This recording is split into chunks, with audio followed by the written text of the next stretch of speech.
to begin, my name's Regina Siegel, and I'm the Director of Pupil Services for the school district.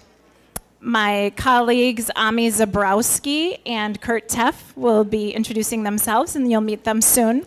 But just wanted to know a little bit about our audience. So I see a bunch of beautiful aqua turquoise shirts, and I know those folks are from the School District of La Crosse, but just to see, can you please raise your hand or shout out if you are a community member?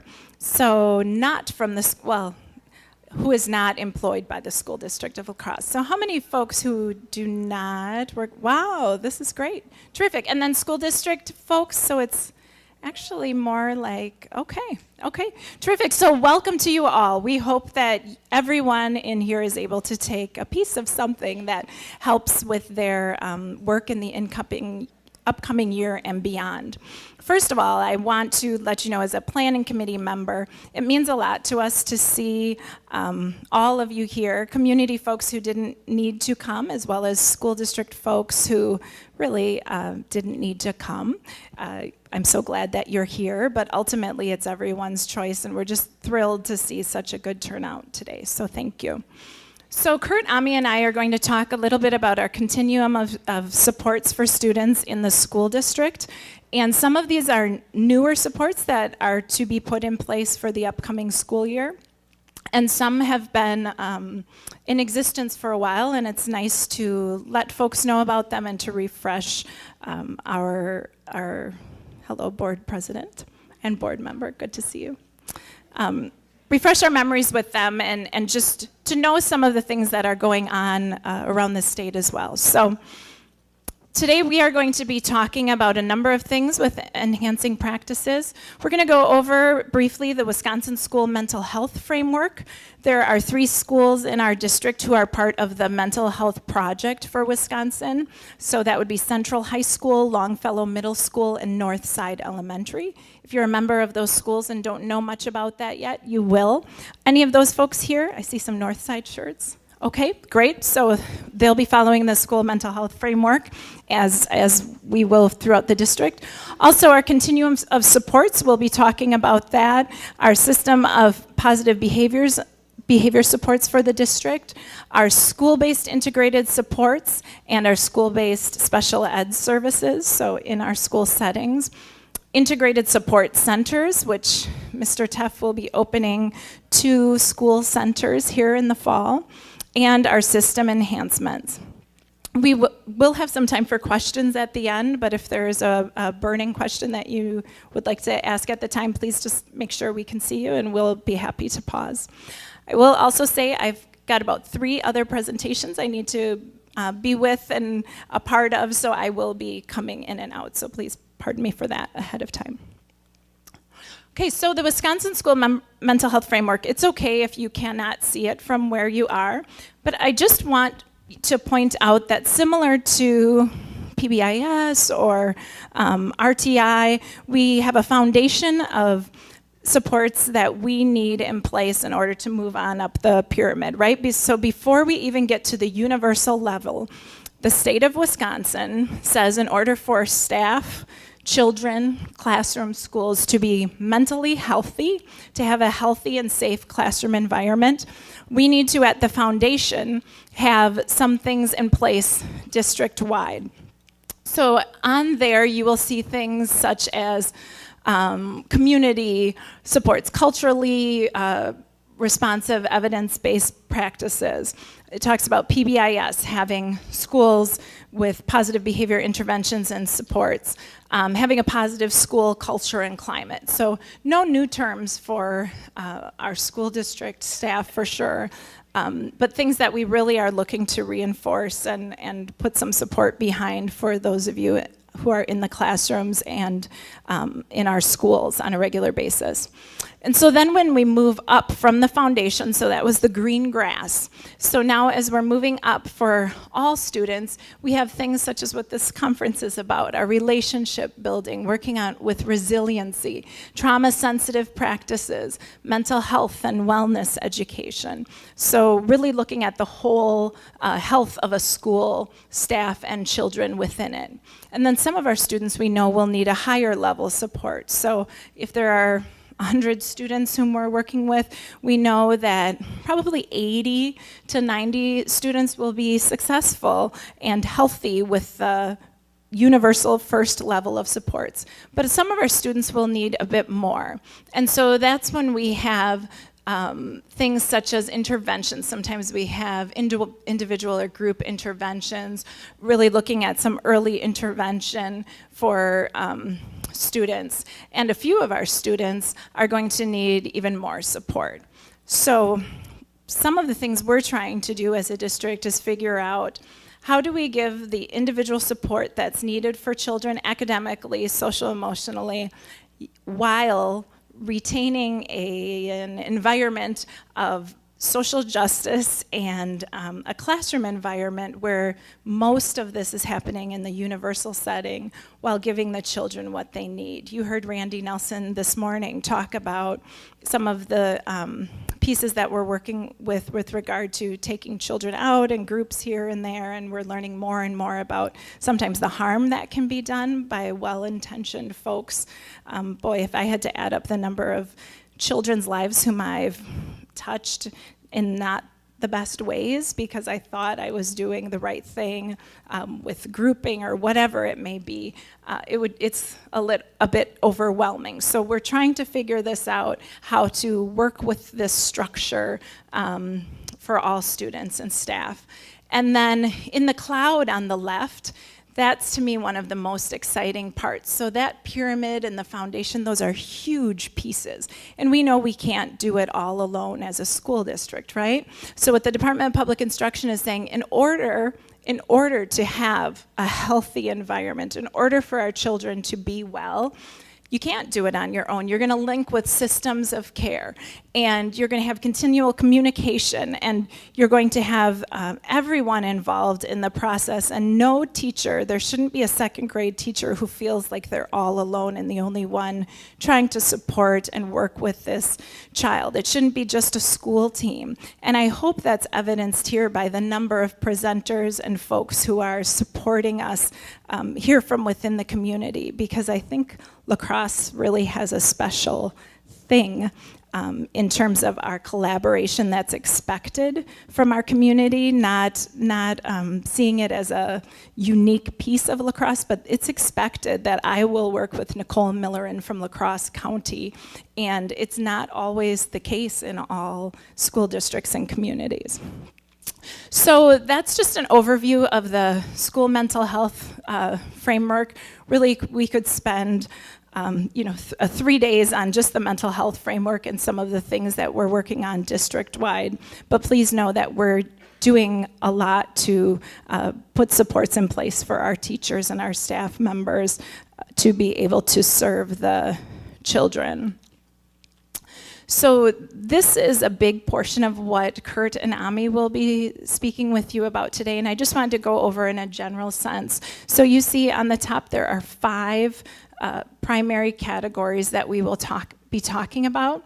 First, Kurt will be talking about the universal, actually foundational level in the grass, the positive behavior interventions and supports. And what Kurt will talk about is in the ideal, what would this look like in a building? And what I like when Kurt speaks is I'm able to reflect and say, boy, does it feel like we have that in my particular school where my children attend? Or do I feel like that district-wide? Do we have those components? What are some of the things we still need to work on? And then our school-based integrated supports, so things that are going on in your classrooms, and some pieces that are going to be put in place this year. Special education services, Ami will be talking about on a school-based level. And then our integrated support centers, so for the students who are need a little support outside of the classroom perhaps, as well as inside. What are some of the things that we currently do and will be doing? And then our community-based school alternatives. So we're going to talk about that whole spectrum of supports. And again, please feel free to interject with any questions that you may have. Kurt. Thank you. Thanks for being here today. This is really exciting for us to visit with you about our Continuum of Supports. It's been about a year in the planning, longer in planning, but year in more the infrastructure stage of getting these systems and supports set up. We're really at a point within the school district, and you know, as we've connected with our community partners, they seem to be in the same place of how do we serve kids and families differently, more effectively. You know, is there a way to work with kids where, you know, we don't have to remove them from their classroom or their home or their community? You know, knowing that a lot of the research tells us the less we do in terms of changes, the better for kids. And so our system's really built around that how do we interact with kids with the least amount of intervention that has the most impact and stabilizes the child wherever they're at. And all of that work starts within our system positive behavior support. So like Regina had said, we have a universal system around prevention. So we are not a wait to fail school district. We're really intentional about how we work with kids, social, emotional, behavioral development on the front end. But we have some foundational beliefs around that. So one of them is children in our schools have had lots of different life experiences and are very much still growing and developing through graduation. It's one thing that we work with all the staff in our system, from new teachers to bus drivers to cooks to assistants, administrators, to really recognize we're working with individuals who are a work in progress. They are developing, and they're going to be developing after they leave us. That's really a growth mindset, a growth focus around thinking about kids and their needs. We also, one of our beliefs is for a variety of reasons, and you know, you've had experience with lots of these reasons, but sometimes kids do things that are unexpected, right? Anybody know a kid who's done things unexpected? Raise your hand. Anybody who was a child who did things that were unexpected? Right? So we recognize that, and when we know it, we can plan for it. We can be intentional about that. Third belief is punitive and corrective techniques are necessary at times but have significant limitations and sometimes risks. Actually, out of the research is schools and school districts who use things like zero tolerance policies actually have increased rates of antisocial behavior. Some of the research around school safety indicates that, you know, schools who start putting up metal detectors and things like that end up having increased rates of contraband within schools. And so certainly consequences in a system for holding kids accountable is important, but we want to be, again, intentional and work smart with kids and families. Fourth belief, and this is foundational to everything we do, adults are capable of creating environments and experiences that shape and support positive behavior in children. How many of you believe that in here? Right? It's probably why you started doing what you're doing, whether you work in human services or you work in schools, or you support our boards of education or our county boards. You believe that what we do matters, and if it didn't, we wouldn't be here, right? We would let Mother Nature take over, and we would leave it up for experience. So these are foundational beliefs that we have for, not sure what that is. PBIS framework.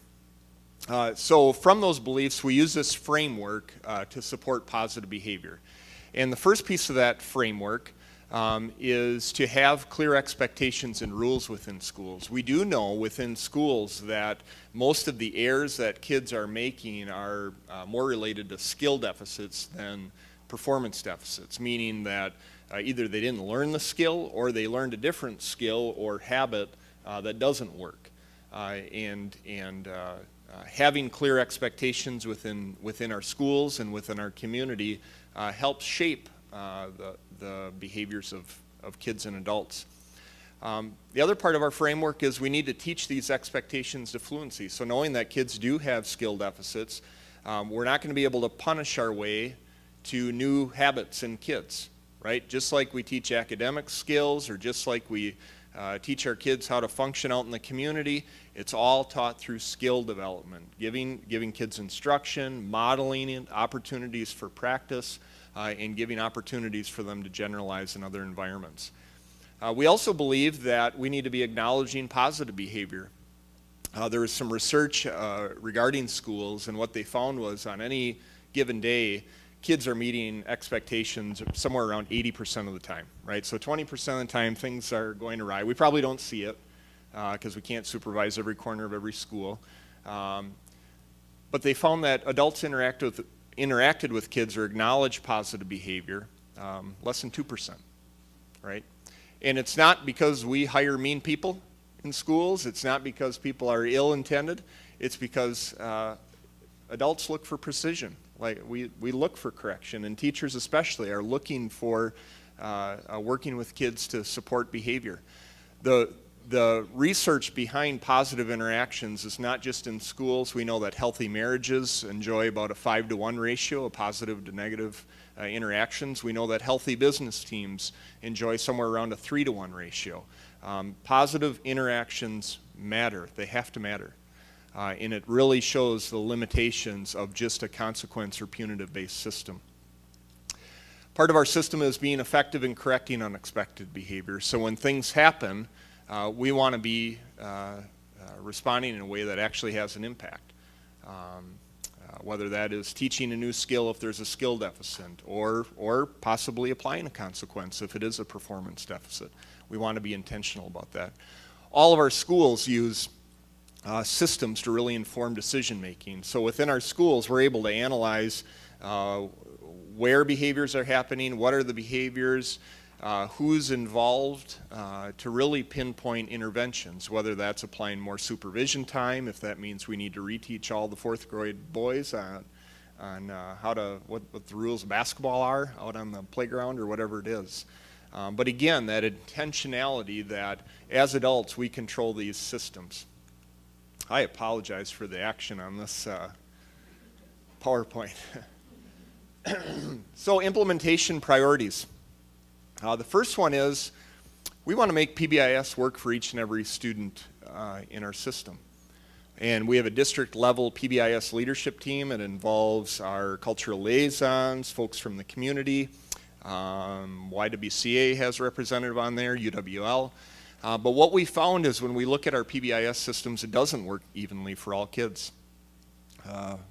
Kids of color and kids who come from low-income homes don't seem to satisfy or receive the benefits of our PBIS system. So we're working hard to make that system more equitable. Other priority is we need to influence how every adult in our system interacts with kids. There's sometimes this assumption when you work with tough kids that if you're not finding success, perhaps somebody somewhere can do something different. And the truth of the matter is it comes down to us, that we're the ones that we've been waiting for. Whether you work in the county system or the school system, it comes down to what we do matters, and that's a priority. One of the other pieces that we're being intentional about is making sure staff know every micro interaction counts. So when our system gets called in to respond to behaviors, what we need to understand as a system, and there's all sorts of micro interactions that lead up to that. From when the child got on the bus, to that interaction with the bus driver, to walking in the door and getting greeted or not greeted by a staff, how our cook or custodian might have connected with a child. And really raising that sensitivity that micro interactions count, and we need to monitor those. We want to be able to use the PBIS framework to support our work within schools, and so we're working with staff around that. And the biggest shift is PBIS can sometimes come across as a technical piece. Like, do we have signage in our schools that say, here's the expected behavior? Technical implementation is certainly part of it. We're moving, this is our shift, we're moving to cultural implementation. Our intention is to get people to not think of PBIS as a system or framework, but how we do business. That PBIS is in our blood, in our community, and this is how we interact with kids. We think it's going to be better for them. So, this is our framework for PBIS. So similar to what Regina showed, we have a universal system of support. We have the ability to respond when kids are responding unexpectedly with evidence-based interventions. And then finally, we have supports for kids with some more complex needs even within our positive behavior support system.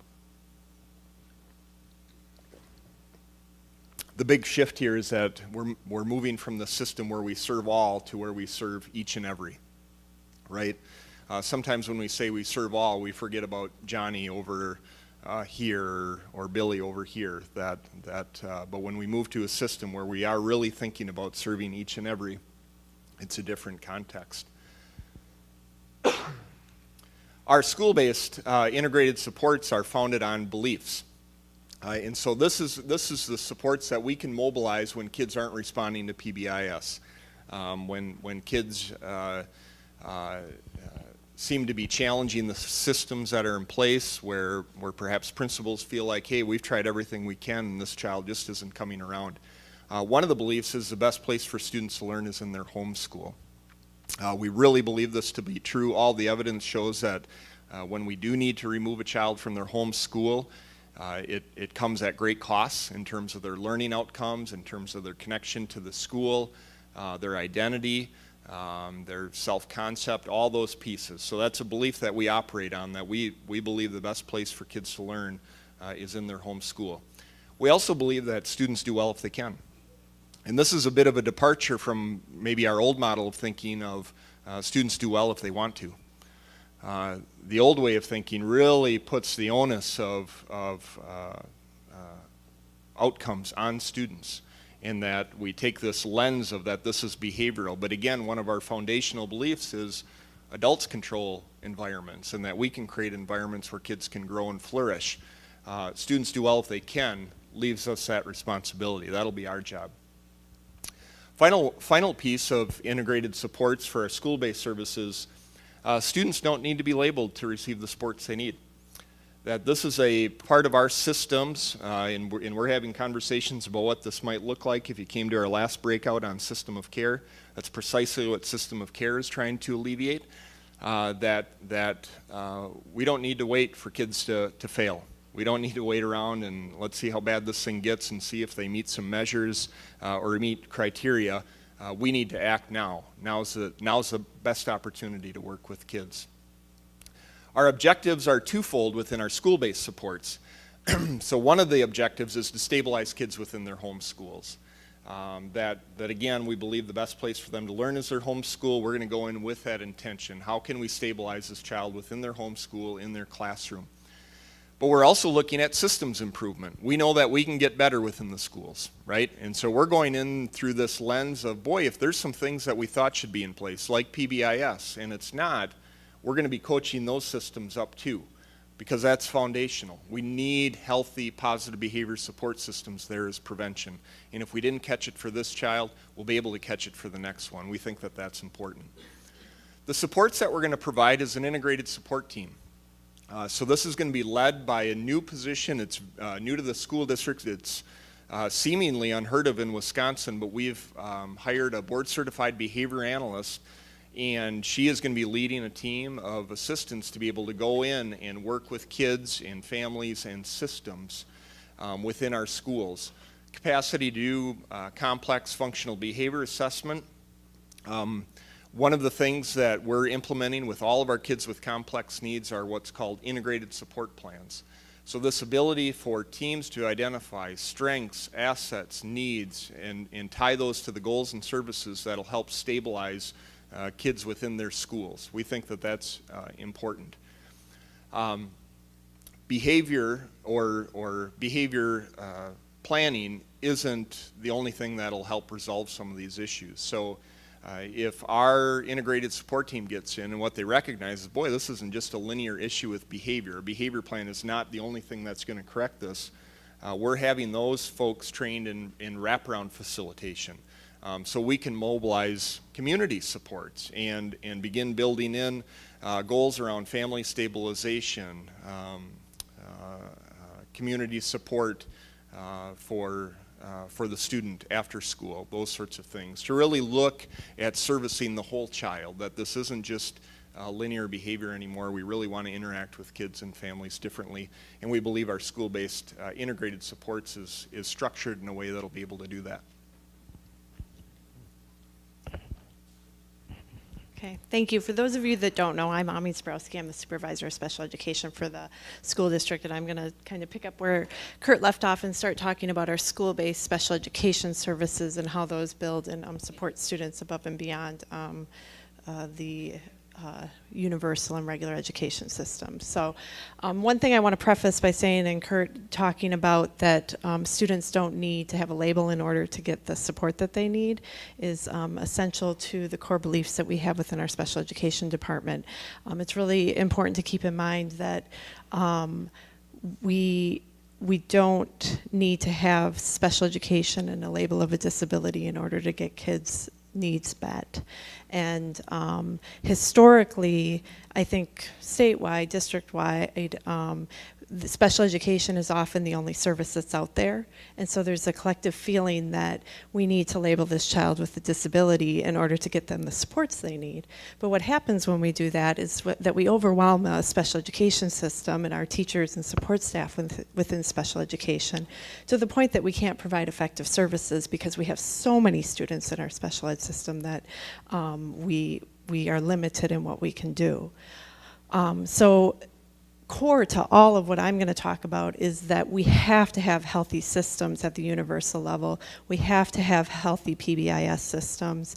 The additional layer of the integrated supports that we're putting into place this year is another attempt by us to get kids the support they need so that we can have a strong and highly effective special education program for those students that truly do have disabilities and are entitled to those services.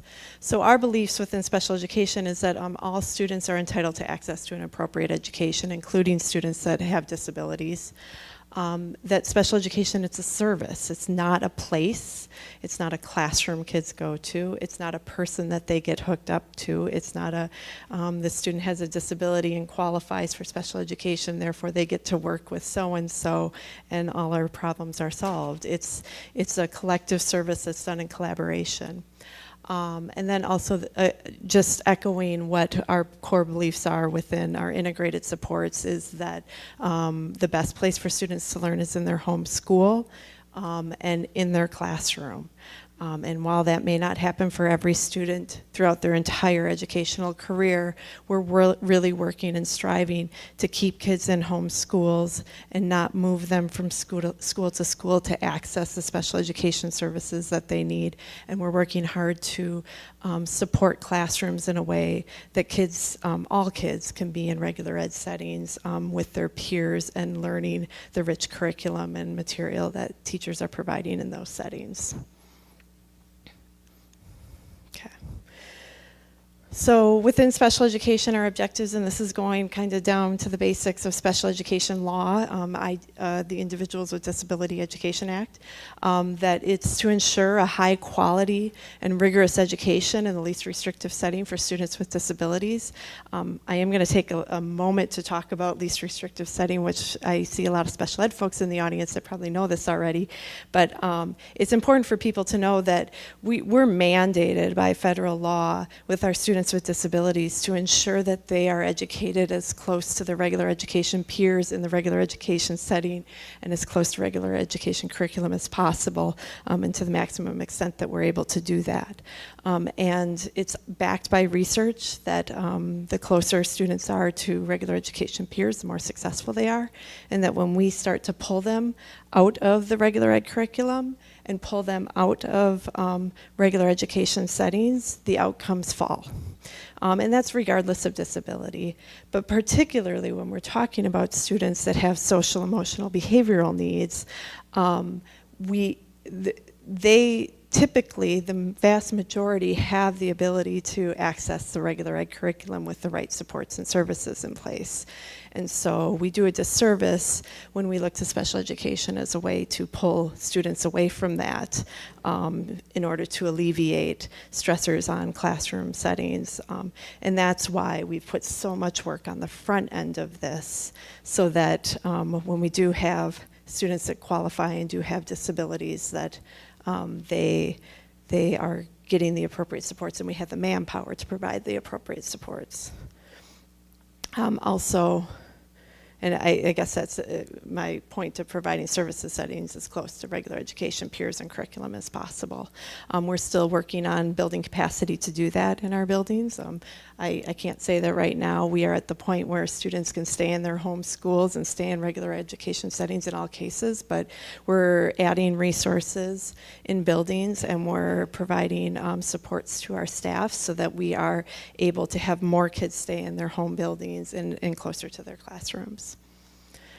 So the supports we have within special education, the hallmark of special education, and the component that actually qualifies a student that has an impairment for special education is that they require some specialized instruction. And so one of the key supports within special education is that we have highly trained special education staff that can help design instruction tailored to student-specific needs. And we have teachers and service staff to provide that. We have to have a continuum of supports provided within a continuum of placements. So we have a whole range of supports, which I'll talk about in a second, but we also don't necessarily we ensure that we have a continuum of placements that starts at regular education settings with instruction designed by special education teachers in collaboration with their regular education colleagues, to getting accommodations in the regular education setting, to pushing in special education teacher support. On the farther end of the continuum, where it's more restrictive, we do have to pull out at sometimes to get kids what they need, although we try not to, and we always have an intent to get them back into the classroom.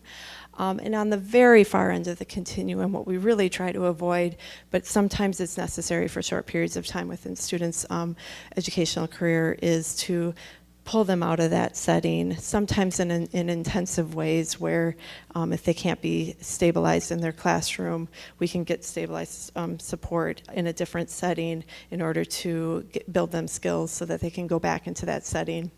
And then on the very end of that is when we tap into supports that Kurt will talk about after this that are outside of school buildings. We have a variety of related services, including OT, PT, speech, assistive tech, counseling, health services, all sorts of supports that are based around the concept of ensuring that students are able to access the specialized instruction that we design for them. And one thing I like to emphasize is this is all done in collaboration, not in isolation of regular education. So as we've done this work, this is actually a slide that we created very early in the year and has helped ground us in the work that we're doing as we move forward in terms of enhancing our practices across the continuum. Looking at what our past practices have been and where we're moving in the future. Past practices in the school district was really focused around placement for students. It was, this is a student that can't be in the regular ed setting, where are we going to put them to ensure all are successful? And we started the conversation with, where are we going to put them? And so really what we've been emphasizing over the past year and will continue to do is we really need to start frame the conversation differently. And that conversation needs to start with, what are these students' strengths and assets? What are the students' needs that they have, the educational needs? What supports can we put in place in the regular education setting to help enhance those strengths that the student has while still addressing the needs? And then what services can we put in place to make sure that the needs and the supports are being provided? It's after we have that conversation about all those things that we talk about where's the most appropriate place for this to happen. Past practice has been that we've had multiple systems and points of access to get support. We had, referrals for special education was one way to do it. Principals reaching out to get support from pupil services or from the Hogan administrative building. We've had multiple community referrals that come in, all with the intent to support, find the supports for students that they need. However, coming from multiple different avenues with multiple different processes and procedures.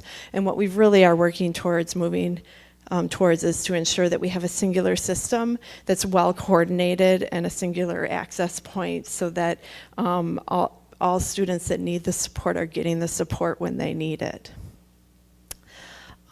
Again, past practice within the school district is that we kind of operated in a silo, that we were a single system of care response for students, and moving towards multiple systems of care response that we're going to coordinate within the school, regular education, with special education, with integrated supports, with county supports, with community supports, and especially with families, so that we're all working together to that next point of providing wraparound integrated supports as opposed to silos of services that we've done in the past. And kind of the thing that has always stuck out for me throughout the last year is that our belief is around alternatives for students, not alternatives for schools and teachers. And while that is sometimes hard to admit, that a lot of times we're looking for supports for our classrooms and all the other students because of a disruptive or a student that's dysregulated, we really need to be thinking about each and every child in a way that we can look for what else can we do for this child in order to strengthen the whole system. Okay, so within our behavioral supports process and our integrated supports in the new system we've created, we've kind of developed a process that goes through, that we're asking our system to go through in order to access services within integrated supports. And I know you can't read this, but I'll try and walk you through it as best I can. Essentially, we start out on the left side here, and the arrows across the top go from most restrictive supports to least restrictive on the far right side. So as I work through, you'll see how that aligns with the services that we have in place. Essentially, any referral into the system is going to come through building principals. And some of you have heard Kurt and I talk about this before. The component of that is that not that we want to limit teachers and community and families from making referrals for kids that they know have needs, but rather that we need to ensure that our building principals that are there leading the staff have an awareness of what's going on, and that they too are part of the team in advocating for what the needs are. So the principal would request they've got a student, jumping the gun. They've got a student that has some social, emotional, behavioral needs that are above and beyond what they've been able to support and manage within their regular ed system of care. The assumption being that PBIS and all that stuff is happening over on this side, that we've already done all that, and we're feeling overwhelmed as a building, and we need help. They would refer, and then the question asked of, is this service, does the child receive school-based special education services, yes or no? If the child is a student with a disability, all of it gets filtered through my office and our special education team, because there's obviously some certain legal rights and responsibilities that we have to that student that we need to keep in mind.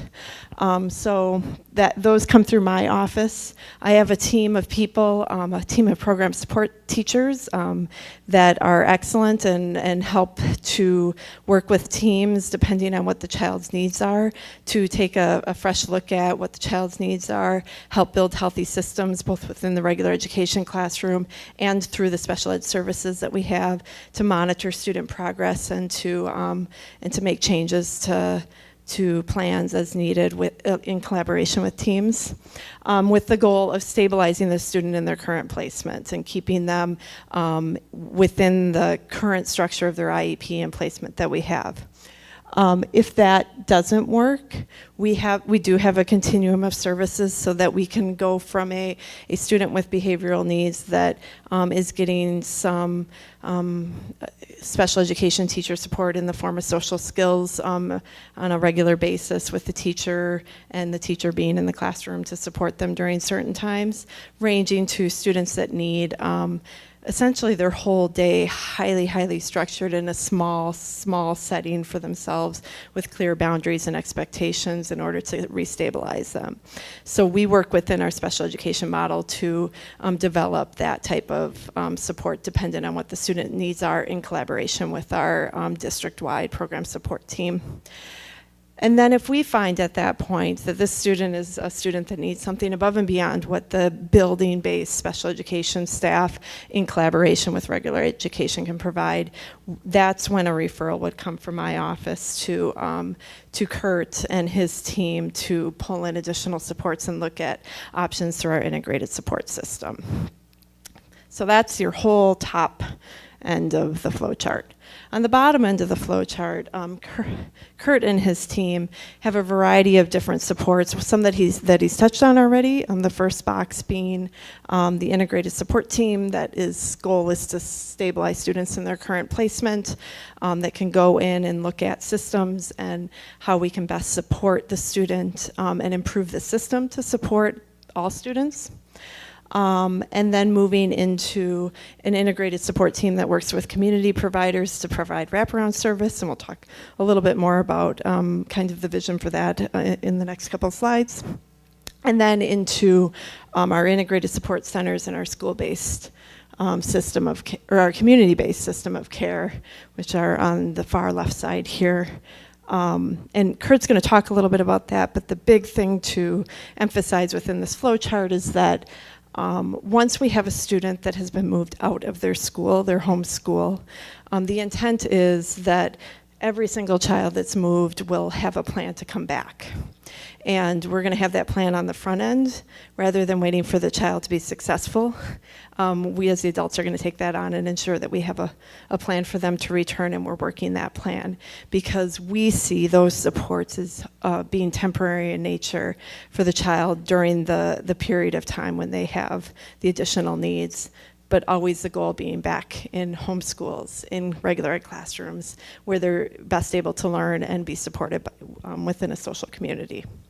So I'll turn it over to Kurt, who will talk a little bit more about what these integrated supports look like. Great. So I hope what you can see is as we build the system, kids who end up needing to be served outside of our neighborhood schools are kids with complex needs. And I think one of the shifts that we want to make is kind of our old practice when we would end up placing a child with complex needs who also had needs in other areas within the home or the community. I think sometimes there's this like false sense of relief that, oh, thank goodness they're somewhere else. Now we don't have to worry about them. And what we're saying is, if they have to leave their home school, that's a 5-alarm fire, and we need all hands on deck. From a percentage standpoint, we're talking about somewhere close to 0.5% to 1% of our entire school population will be served at this intensity level. So as community providers who are in the audience and folks who supervise programs at the county, what we really want to capture here is when kids get to a point where their needs need to be served off-site, we need all hands on deck. And I think as we talk about this, you'll see where we hope to go. However, we do have a team to serve kids, and that's probably one of the most exciting things of the infrastructure that we put in. I think there's something telling when a child with complex needs to be told, we don't have a place for you in our system. I think that does a lot to kids. And so through our board and our school district leadership, we were able to invest in the infrastructure to keep kids in our system. And we're doing that with our integrated support centers. So we have a relationship with Boys and Girls Club. We're operating 2 integrated support centers within our community. One is going to be at Boys and Girls Club Matthey over on the Viterbo campus, and one is going to be at the very brand new Boys and Girls Club Erickson on the north side, which is still under some construction. Our Matthey Center is really going to be serving kids with more internalizing barriers to learning. So these are kids with maybe anxiety, depression, could be mental health issues, could be AODA issues. And our Erickson site is going to serve kids with more primarily externalizing issues. Perhaps kids who have explosive behaviors, could be kids who might target some of the kids at Matthey. Part of the reason for that is what we learned learned from some of our past practices is these kids sometimes ended up in the same settings, either within our school-based supports or within our community-based placements. And it's a little bit like you've got a child who's struggling with anxiety and depression trying to learn right next to a child with explosive behavior. What could go wrong, right? We're just trying to be smarter about this, and we really think when we're able to give kids exactly what they need in exactly the environment that they need it in, we'll be able to see growth happen.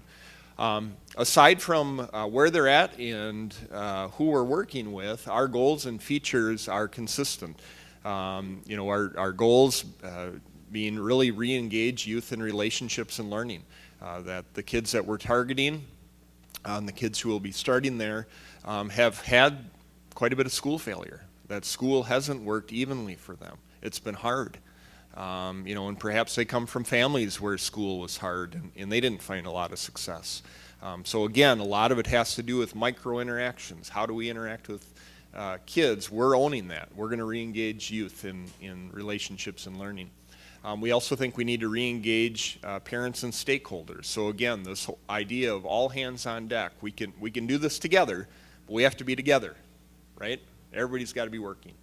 We're going to be educating around growth and empowering for independence with that idea that these are growth programs. So as I've been visiting with folks, and I've even talked to some students who had some interest in it.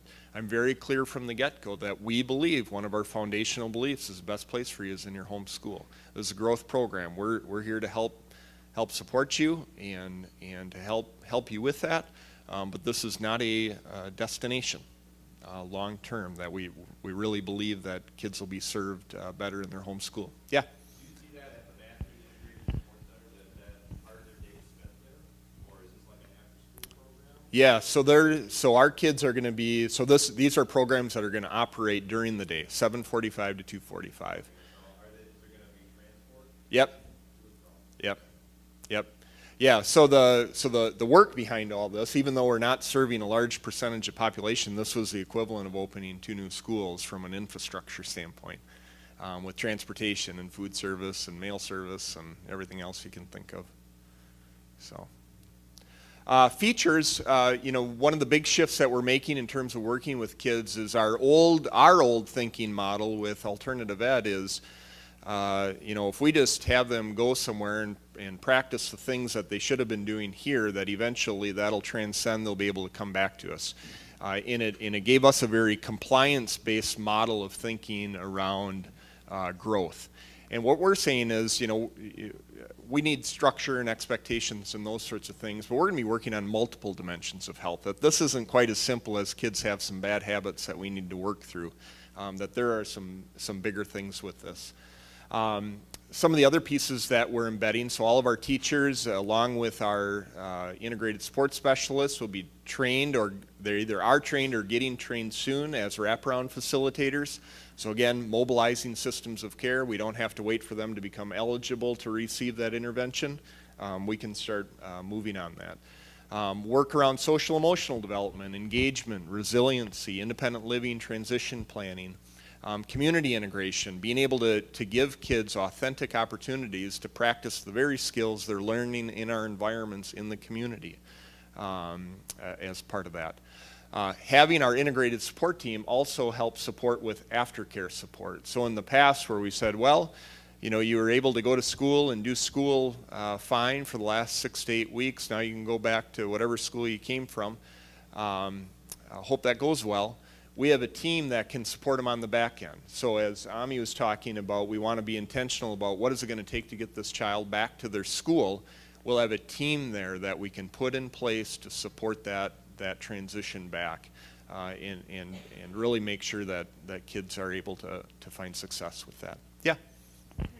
Just a question. I know Ami was saying about, okay, when they're first referred, they either go through special ed or they go through this way. Can special ed also go here? And if so, how do you provide that legal support Sure. So if you didn't hear the question, can this support students who are identified as special education? And if so, what's the infrastructure to support the legal obligation we have around service? So the way that we've set this up, these integrated support centers is, for instance, a central student never stops being a central student. We were intentional about that. We didn't want kids to have an identity to say, well, I'm a BGC Matthew student now. It's my new school. We wanted to make sure that kids stayed connected to their school. So part of that connection is in how we communicate with them. Part of it is they're going to be maintaining case management back within the building, some of the administrative support back in the building. But our teachers at our offsites include an at-risk teacher, a regular education teacher, and a special education teacher. So it's a co-planned, a co-facilitate model built right within both centers to support that. So, yeah.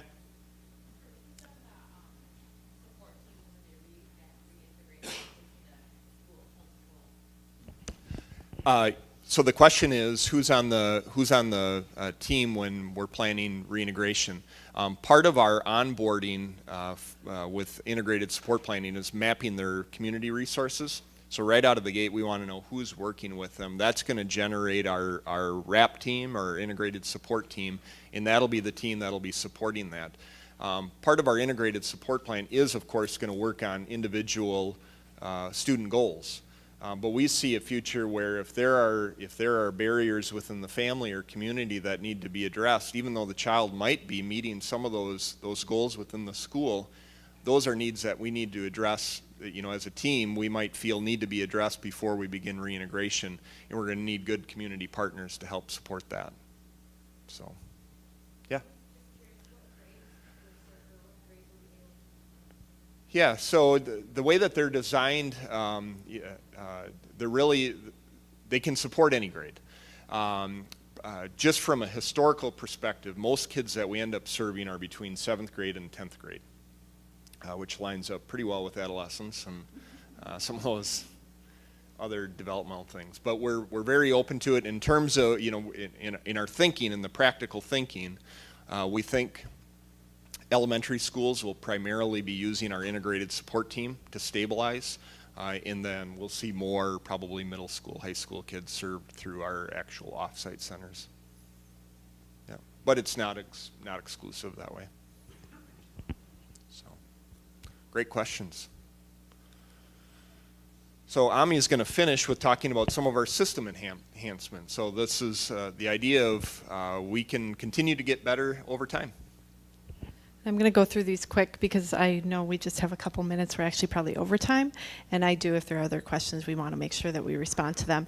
But we all recognize that this is a work in progress, and we need to build these systems, and there'll be some continual building as we go. I mean, one of the buildings is still really being built.